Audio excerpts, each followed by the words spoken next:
5वीं class primary school में पढ़ने के बाद रेखा ने मॉडर्न पब्लिक स्कूल में 6ठी क्लास से एडमिशन लिया था। जब वो क्लास में गई तो उसे काफी सारे नए चेहरे नजर आए। क्लास शुरू होने से पहले एक लड़की जो कि लगभग रेखा की ही उम्र की थी उसके बराबर में आकर बैठी। Hello, new admission? हाँ, क्या तुम भी नई हो? नहीं, मैं फर्स्ट क्लास से यहाँ पढ़ रही हूँ। That's great. क्या नाम है तुम्हारा? आई एम सीमा। सीमा, अच्छा नाम है तुम्हारा। मेरा नाम रेखा है। शुक्रिया, तुम भी बहुत अच्छी हो। चलो, अच्छा हुआ कि तुम जैसी दोस्त भी पहले दिन ही मिल गई, वरना नया स्कूल, नई क्लास, किसी से बात करने की हिम्मत ही नहीं हो रही थी। कोई बात नहीं, स्टार्टिंग में ऐसा ही होता है। इस तरह पहले दिन से ही सीमा और रेखा में खासी बातचीत हुई। लंच में वो दोनों गार्डन में गई और एक साथ खूब खेली, और जब छुट्टी के टाइम बाहर निकली तो पता चला कि उनका घर भी एक ही रास्ते पर था। सीमा का एक गली पहले और रेखा का अगली गली में था, इसलिए वो घर के लिए भी एक साथ ही बातें करते हुए निकल पड़ी। स्कूल के अलावा अब उन दोनों का एक दूसरे के घर जाने का सिलसिला भी शुरू हुआ। सीमा जब पहली बार रेखा के घर गई तो उसको पता चला कि रेखा की मम्मी नहीं है, वो अपने पापा के साथ ही रहती है। फिर उसने रेखा को भी घर आने के लिए इनवाइट कर दिया। संडे के दिन रेखा उसके घर पर पहुंची। रेखा को सीमा की मम्मी मालती से मिलकर बहुत अच्छा लगा। उसने दोनों सहेलियों को एक साथ खाना खिलाया और रेखा का बहुत अच्छे से ध्यान रखा। आंटी जी, आप बहुत अच्छी हैं। जिस तरह से आप मेरा यहाँ ध्यान रख रही हैं, मेरी मम्मी भी उसी तरह रखा करती थी। आज आपने मुझे उनकी याद दिला दी। अरे यार, तू इमोशनल क्यों हो रही है? मेरी मम्मी तेरी मम्मी से अलग है क्या? ये ठीक कह रही है रेखा बेटा, तुम मुझे भी अपनी मम्मी के ही जैसा समझना। आज से मुझे आंटी नहीं, मम्मी ही बुलाया करना, और जब भी मम्मी की ज्यादा याद आए बेझिझक होकर यहाँ चली आना। Thank you mummy. सुनकर मालती ने रेखा और सीमा दोनों को एक साथ गले लगा लिया। रेखा बहुत ही खुश रहने लगी थी क्योंकि उसको बहन के रूप में सीमा और माँ के रूप में मालती मिल गई थी। दोनों एक दूसरे को सगी बहनों से भी ज्यादा प्यार करने लगी थी। इसी तरह जितने साल बीतते गए उनकी दोस्ती और गहरी होती चली गई। अब दोनों काफी बड़ी हो चुकी थी और 12वीं क्लास के एग्जाम होने वाले थे। तुझसे मिले 7 साल होने को आए। हमारा टाइम कितना अच्छा था ना, पता ही नहीं चला कब हम इतने बड़े हो गए। सही कहा, अब बड़े हो गए तो कुछ बड़ा एम भी रखना ही पड़ेगा। मैंने तो सोच लिया है कि मैं दिल्ली यूनिवर्सिटी जाकर अपनी आगे की स्टडी करूंगी। क्या? सच में? तू मुझे छोड़कर दिल्ली जाएगी? यार, मेरा सपना है, जाना तो पड़ेगा ही ना। वैसे तेरा भी तो कोई सपना होगा, जरा बता तूने क्या सोचा है? मेरी पढ़ाई तो यही ठीक ठाक चल रही है। मेरा सपना है तेरे ही साथ स्टडी कंप्लीट करूं और तुझे दुल्हन बनकर अपनी आंखों के सामने फेरे लेते हुए देखूं। उसके मुंह से ये बात सुनकर सीमा इमोशनल हो गई और बोली, तू कितनी प्यारी है मेरी बहन, तूने अपना सपना तक मुझसे जोड़ा हुआ है। तुझ जैसी दोस्त नसीब वालों को ही मिलती है। दिल्ली जाकर मुझे भूल मत जाना। मैं कहीं नहीं जाने वाली तुझे छोड़कर। मैं तो बस देख रही थी कि मुझसे अलग होने की बात सुनकर तू क्या रिएक्शन देती है। सच में तू नहीं जा रही? नहीं जाने वाली मैं कहीं भी। तेरा और मेरा रिश्ता तो आखिरी सांस तक चलेगा। ये सुनकर रेखा ने उसको कसकर गले लगा लिया। अगले कुछ सालों के बाद दोनों की स्टडी भी कंप्लीट हो गई और उनके घर वाले उनके लिए रिश्ता ढूंढने लगे। सीमा की कुंडली एक लड़के से मिली और उसकी शादी की डेट भी फिक्स हो गई। 1 हफ्ते बाद मेरी शादी है। अब तू यहीं मेरे पास रुक जा, शादी तक यहीं रहना, ओके? क्यों नहीं, आखिर तुझे दुल्हन बनकर फेरे लेते हुए भी तो देखना है। हाँ यार, तेरी इन ख्वाहिशों की वजह से ही तो मैंने शादी के लिए हाँ की है, वरना मेरी क्या उम्र थी शादी करने की।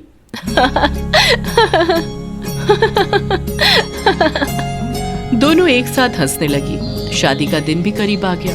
दुल्हन को पूरी तरह तैयार कर दिया गया और फिर रेखा उससे बोली, यार तू तो एकदम राजकुमारी लग रही है, अब जरा मैं भी तैयार होकर आऊं? तो तुझे किसने रोका है? यहीं तैयार हो जा, जा कहाँ रही है? अरे मेरे कपड़े दूसरे रूम में रखे हुए हैं, मैं वहीं से तैयार होकर आती हूँ। ठीक है, जल्दी आना, मैं मंडप पर भी तेरे साथ ही जाऊंगी। पता है यार, मैं भी तुझे मेरे बिना नहीं जाने दूंगी। कहकर रेखा वहां से चली गई और तैयार होने में लग गई। उसी टाइम एक सांप खिड़की से उसके कमरे में आ गया। रेखा ने उस पर ध्यान नहीं दिया और जल्दबाजी में तैयार होने में लगी रही। तभी वो सांप उसके पैर के पास आया और उस कमरे के बाहर रेखा की दर्दनाक आवाज पहुंची, आह! ये सुनकर बाहर से गुजर रहे लोग चौंक पड़े। सीमा को अंदाजा हुआ कि वो आवाज रेखा की है। वो भागकर उसके कमरे में गई और सामने का मंजर देखकर हैरान रह गई। उसके साथ घर के कुछ मेंबर्स भी वहां पहुंचते हैं। रेखा रेखा रेखा, ये तुझे क्या हो गया? तू तो नीली पड़ती जा रही है। रेखा ने खिड़की से बाहर निकलते हुए सांप की तरफ इशारा करते हुए कहा, मुझे उस सांप ने काट लिया। तुझे कुछ नहीं होगा। मैं अभी तुझे डॉक्टर के पास लेकर चलती हूँ। मम्मी पापा को बुलाओ, इसको जल्दी से हॉस्पिटल लेकर चलो। नहीं, अब मैं कुछ ही टाइम की मेहमान। तू चुप कर, कुछ नहीं होगा तुझे। कोई बात नहीं सीमा, मेरी ख्वाहिश थी कि मैं तुझे दुल्हन बनकर फेरे लेते हुए देखूं, और वो ख्वाहिश आज पूरी जरूर होगी। क्या तू मेरी ख्वाहिश पूरी नहीं करना चाहती? सीमा की आंख से आंसू निकल पड़े और वो रोते हुए बोली, मेरी बहन, मैं जरूर तेरी ख्वाहिश पूरी करूंगी।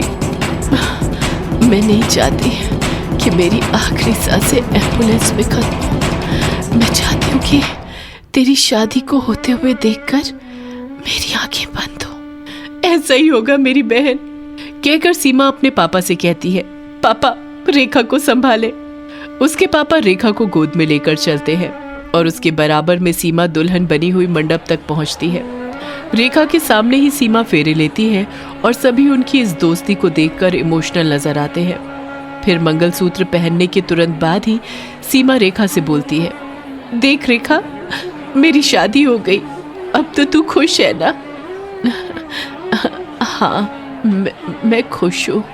अब बस मरते दम तक तेरे साथ रहूंगी, वही ख्वाहिश रह गई है।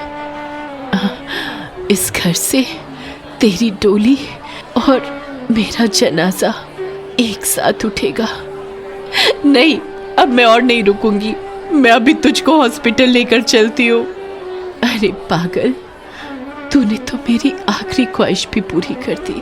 अब मैं चली भी जाऊं तो मुझे कोई गम नहीं है। इतना कहते ही रेखा पूरी तरह नीली पड़ गई और उसने वहीं दम तोड़ दिया। सीमा ने रोते हुए उसको गले लगा लिया और फिर वही हुआ। सीमा की डोली और रेखा की अर्थी एक साथ उस घर से निकली। जो भी उनको देखता सीमा और रेखा की दोस्ती की मिसाल देता। अरे सुनती हो टीना और लीना, आज कढ़ी चावल राजमा और खीर का रायता बनाना मसाला डाल के। ठीक है चोटी वाला सेठ। चोटी वाला सेठ के ये कहते ही टीना और लीना खाना बनाने में जुट जाती हैं और फिर ग्राहकों के आने का समय हो जाता है। ग्राहक खाना खाने के लिए आने लगते हैं। चोटी वाला सेठ खाना मिलेगा क्या?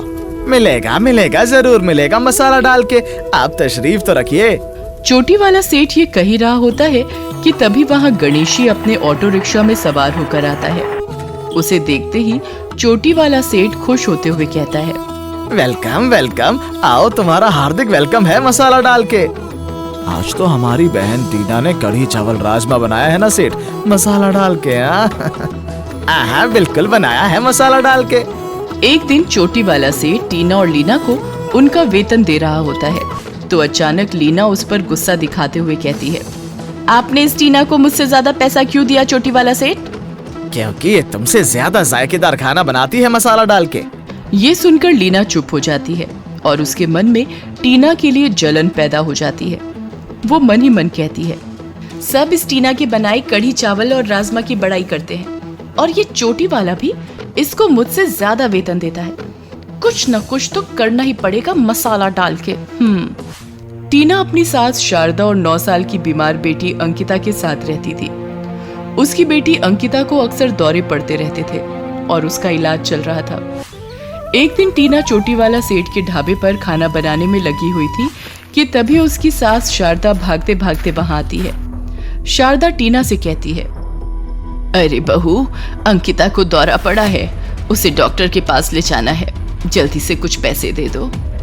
ये सुनकर टीना परेशान हो जाती है और चोटी वाला सेठ को अपनी परेशानी बताती है, मगर चोटी वाला सेठ उसे पैसे देने से साफ मना कर देता है। मैं तुमको वेतन दे सकता हूँ, एडवांस में पैसा बिल्कुल नहीं दे सकता। मसाला डाल के, मेरे पास काम करना है तो करो वरना घर जाओ मसाला डाल के। ये सुनकर टीना की जुबान पर ताला लग जाता है, मगर लीना के दिमाग का ताला खुल जाता है। कुछ देर बाद चोटी वाला सेठ किसी काम से बाहर जाता है तो लीना मौका देखकर ढाबे के गल्ले पर झट से हाथ साफ कर लेती है। फिर कुछ देर बाद चोटी वाला सेठ वापस आता है तो खाली गल्ला देखकर चौंक जाता है। पैसा कहाँ गया मसाला डाल के? गल्ले का सफाया किसने किया मसाला डाल के? ये कहकर चोटी वाला सेठ टीना और लीना को आवाज देता है। टीना, लीना, अरे जल्दी से इधर आओ, मसाला डाल के यहाँ बहुत बड़ा घोटाला हो गया है। टीना और लीना भागते हुए चोटी वाला सेठ के पास आती हैं। उन्हें देखते ही चोटी वाला सेठ उन पर गुस्सा दिखाते हुए कहता है, हमारे गल्ले पर तुम में से किसने हाथ सफा किया मसाला डाल के? जिसको पैसा की जरूरत थी वही करेगी। इस टीना ने गल्ले से पैसा उड़ाया है चोटी वाला सेठ। क्या तुम देखा मसाला डाल के? और नहीं तो क्या, अपनी आंखों से देखा था मैंने। ये सुनकर चोटी वाला सेठ टीना पर आग बबूला हो जाता है। तुम अभी का अभी मेरे ढाबे से निकल जा चोरनी, अब मैं तुझे काम पर नहीं रख सकता मसाला डाल के। पर चोटी वाला सेठ, मैंने चोरी नहीं की, ये लीना मुझ पर झूठा इल्जाम लगा रही है। ये कहकर टीना चोटी वाला सेठ को बहुत समझाने की कोशिश करती है, मगर वो टीना को धक्के मारकर ढाबे से बाहर कर देता है। टीना जाते जाते चोटी वाला सेठ से कहती है, देखना तू एक दिन बहुत पछताएगा चोटी वाला सेठ। चुप कर चोरनी कहेगी, भाग यहाँ से, वरना तुझे पुलिस के हवाले कर दूंगा मसाला डाल के। ढाबे से काम छूट जाने पर टीना पर परेशानियों का बोझ पड़ जाता है। डॉक्टर उसकी बेटी अंकिता की हालत देखकर कहता है, देखिए टीना जी, आपकी बच्ची को कुछ दिन के लिए अस्पताल में भर्ती करना पड़ेगा। जब तक इसकी हालत में सुधार नहीं आता, ऐसा करना बहुत जरूरी है। ठीक है डॉक्टर साहब, मैं पैसे का कुछ इंतजाम कर लेती हूँ। अब टीना बेटी का इलाज कराने के लिए पैसे का इंतजाम करने के लिए दिन रात एक कर देती है, मगर उसे कहीं से भी पैसा नहीं मिलता। तभी एक दिन उसका भाई गणेशी उसके लिए उम्मीद की एक नई किरण बनकर आता है। गणेशी उसके घर के सामने अपना ऑटो रिक्शा खड़ा करके उसके पास आकर कहता है, टीना बहन, मैं कुछ दिनों के लिए गांव जा रहा हूँ। फिर तुम्हारे इस ऑटो रिक्शा का क्या होगा भैया? सोचता हूँ कि इसे गांव जाने से पहले बेच देता हूँ। ये सुनकर टीना गणेशी से कहती है, भैया क्या तुम इस ऑटो रिक्शा को मुझे नहीं दे सकते? मैं इसमें अपना छोटा मोटा ढाबा चला लूंगी। ऑटो रिक्शा में ढाबा? ख्याल तो अच्छा है, अगर तुम यही चाहती हो तो रख लो। इस तरह गणेशी अपना ऑटो रिक्शा टीना को देकर अपने गांव चला जाता है और टीना अपने सोने के कुछ गहने बेचकर ऑटो रिक्शा में ढाबा बना लेती है। क्यों माँ जी, कैसा लगा हमारा चलता फिरता ढाबा? बहुत ही अच्छा है बेटी, ईश्वर तुम्हें तरक्की दे। अब तो ईश्वर का ही भरोसा है माँ जी। ये कहकर टीना अपना ऑटो रिक्शा ढाबा लेकर घर से निकल लेती है और फिर चोटी वाला सेठ के ढाबे से कुछ दूर आकर सड़क किनारे रुक जाती है।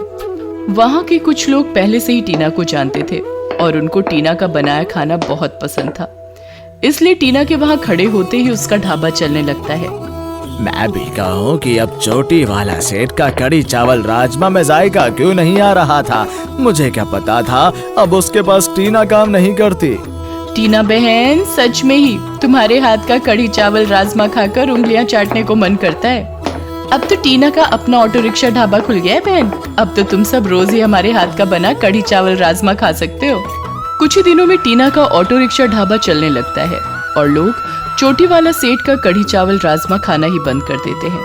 टीना जैसे ही अपना ऑटो रिक्शा ढाबा लेकर आती, उसके आते ही ग्राहकों की भीड़ जमा हो जाती, जबकि चोटी वाला सेठ घंटों आंखें फाड़ फाड़ कर सड़क की तरफ देखता रहता। तब जाकर कोई भूला भटका ग्राहक उसे फंसता। इसलिए चोटी वाला सेठ अब टीना को काम से निकालकर पछतावा करने लगता है। मैंने टीना को काम से निकालने से पहले सोचना चाहिए था मसाला डाल के। उससे ज्यादा लजीज खाना तो शायद ही कोई दूसरा बनाने वाला मिले। धीरे धीरे टीना का ऑटो रिक्शा ढाबा और अधिक अच्छा चलने लगता है और उसके पास पैसा बरसने लगता है। पैसा आते ही वो 1 से 2 और 2 से पूरे 4 ऑटो रिक्शा ढाबे तैयार करके उन पर नौकर रख लेती है और उन्हें शहर के अलग अलग स्थानों पर खड़ा करने लगती है। इस तरह उसकी आमदनी चौगुनी हो जाती है। उधर चोटी वाला सेठ का धंधा बंद होने की कगार पर पहुंच जाता है, इसीलिए वो टीना के पास जाकर कहता है, ए टीना, तुम अपना मोबाइल ढाबा कहीं और जगह लेकर रखो ना, यहाँ मेरा ढाबा डिस्टर्ब होता है मसाला डाल के। क्यों चोटी वाला सेठ, मेरा ऑटो रिक्शा ढाबा जिस सड़क पर खड़ा है वो सड़क तेरे बाप की है क्या? वो तेरे बाप का भी नहीं है मसाला डाल के। मैं तो बस तुझे समझा रहा हूँ, मान जाओगी तो तुम्हारा ही भला होगा, वरना पछताओगी मसाला डाल के। चोटी वाला सेठ ये कहकर वहां से चला जाता है और फिर कुछ दिन बाद वो गांव के एक नामी गुंडे से मिलता है और उससे अपनी समस्या का समाधान करने को कहता है। देख लो शेरा, अगर तुम हमारा ही काम कर दोगे तो हम तुमको पूरा एक खोखा देंगे मसाला डाल के। तेरा ये काम आज ही हो जाएगा चोटी वाला सेठ। ये कहकर शेरा अपने आदमियों से कहता है। चलो बे, गाड़ी तैयार करो, हमें उस कड़ी चावल राजमा वाली के ऑटो रिक्शा ढाबे की बैंड बजा कर आनी है। उसके कहते ही गाड़ी तैयार हो जाती है और फिर शेरा अपने आदमियों के साथ टीना के ऑटो रिक्शा ढाबे पर पहुंचकर उसे धमकी देते हुए कहता है। ए ओ टीना वीना, क्या नाम है तेरा? अपने इस ऑटो रिक्शा की चोटी वाला सेठ से ढाबे से दूर लेकर जा, समझी? ये तो यही लगेगा, आपके कहने से मैं इसे कहीं और क्यों लगाऊं? टीना की इस बात पर शेरा बदमाश को उस पर बहुत गुस्सा आता है और वो अपने आदमियों से कहता है। चलो बे, अब और इंतजार मत करो, इसके ऑटो रिक्शा ढाबे को मिट्टी में मिला दो और ये आगे आए तो इसको भी फोड़ डालो। शेरा के ये कहते ही उसके गुंडे टीना के ऑटो रिक्शा ढाबे पर टूट पड़ते हैं और टीना बीच में आती है तो उसकी भी पिटाई कर देते हैं। वे कुछ पल में सब बर्बाद करके वहां से चले जाते हैं। सत्यानाश हो इन बदमाशों का, मेरा सारा ढाबा तोड़ डाला। चोटी वाला सेठ, ये सब तूने कराया है, अब मैं तुझे नहीं छोड़ूंगी। किस्मत से उसी दिन शेरा पुलिस के हत्थे चढ़ जाता है और सलाखों के पीछे पहुंच जाता है। ये पता चलते ही टीना बहुत खुश होती है और फिर पुलिस थाने जाकर चोटी वाला सेठ की शिकायत करती है। पुलिस ईमानदारी से कार्रवाई करते हुए उसे भी गिरफ्तार कर लेती है। इस तरह चोटी वाला सेठ का ढाबा तो हमेशा के लिए बंद हो जाता है, मगर टीना के ऑटो रिक्शा ढाबे